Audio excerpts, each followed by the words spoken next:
बिस्मिल्लाहिर्रहमानिर्रहीम।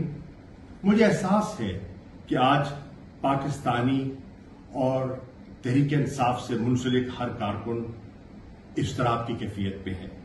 जो आज फैसला आया है उसको लोगों ने इंसाफ के तकाजों के बरक्स जाना है और जो एक बुनियादी हक था इमरान खान का एक फेयर ट्रायल का आर्टिकल 10A के तहत वो मुयस्सर नहीं हुआ।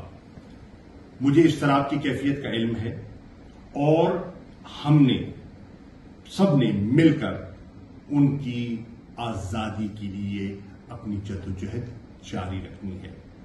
कानूनी जंग भी लड़नी है और सियासी जद्दोजहद भी करनी है। पुरअमन अंदाज में हमने आगे बढ़ना है। इमरान खान साहब की वाज़ेह हिदायत हैं, उन हिदायत को, उन गाइडलाइंस को सामने रखते हुए हमने आगे बढ़ना है।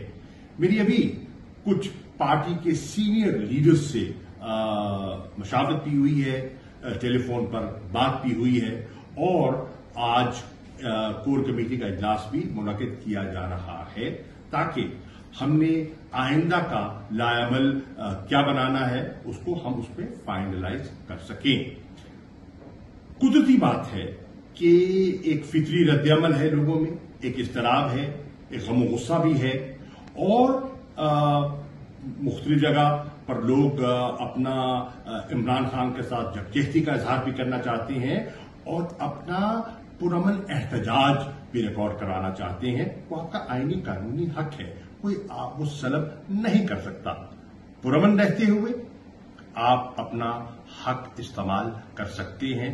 इमलाक को नुकसान नहीं पहुंचाना, कानून को हाथ में नहीं लेना, लेकिन अपनी जद्दोजहद को, हकीकी आजादी की जद्दोजहद को हमने आगे बढ़ाना है।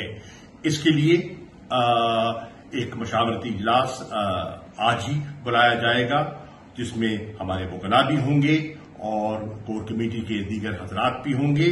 हम उनसे मशावरत करके आगे बढ़ना चाहेंगे।